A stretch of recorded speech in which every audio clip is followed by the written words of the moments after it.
There's a major development just crossing in the last hour or so in the battle over driverless cars in San Francisco. And, of course, Deirdre Bosa has that story for today's edition of Tech Check. This was the holy grail for me. If they could get this down, I could go to bed in New York and wake up in Washington, D.C. in my own car, but it's not going to happen anytime soon in California. Yeah, the companies will certainly tell you that there's major safety implications. This is, the next technological breakthrough, but we're still a ways from there. And today's major setback for Cruise. California's DMV has suspended Cruise's driverless taxis here in San Francisco, effective immediately. Now, the notice from the DMV says that the vehicles aren't safe for public operation and that Cruise has misrepresented information relating to safety. In a statement on X, formerly known as Twitter, Cruise says the DMV is investigating an incident involving a pedestrian that was caught under a vehicle. Cruise says that it shared information with several regulatory agencies and will continue to cooperate.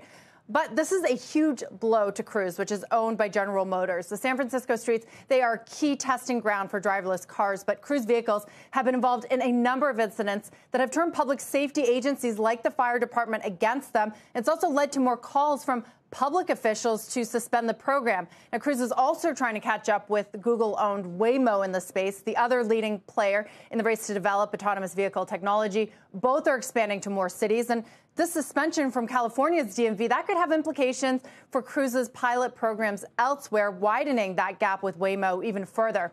Now, we've been working on a larger piece about this topic here in San Francisco with our digital team. And I recently, just a few weeks ago, rode in a driverless Cruise and Waymo robo-taxis. Here is some footage from my Cruise ride.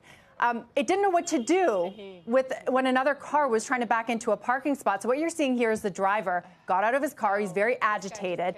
He spat on the vehicle, and then he kicked it. The steering wheel, as you can see here, it moved, but the car didn't go anywhere. And this was, I got to say, guys, an incredibly stressful situation that made me as the rider feel like this wasn't really ready for prime time. Of course, I'm just one rider, and this program has been in operation for a few months now. But by contrast, guys, I also rode in a self-driving Waymo robo-taxi. It was a lot smoother and far less eventful, and that program is still on here in San Francisco.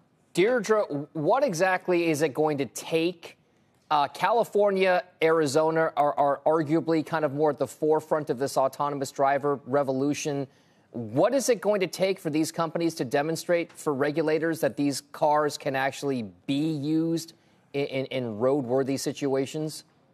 I think put simply, it's going to take many, many more miles, right? That's the only way that this technology improves. That's what the autonomous vehicle companies will tell you, is that they need to be able to test on the streets without a safety driver in real life situations in order to improve. But there's drawbacks to that as well, right? Some of the public safety agencies like the fire department says that we don't really want you to use our streets as a testing ground, especially after all these incidents that have come up. I mean, you've had vehicles in the way of ambulances, of fire trucks, in the way of crime scenes. So the technology, at least some people say, is not there yet, not ready for prime time. And that's essentially what the DMV is saying now. But it's kind of a catch-22. If they can't test on the streets, they can't get better. However, I'll say that this is just here in San Francisco. As you said, Dom, they're testing in other places like Arizona. They're looking to the streets of Miami, LA to do more of this. So they could continue to test there, but certainly a setback. All right, Deirdre Bosa with the latest update on driverless cars. Thank you very much.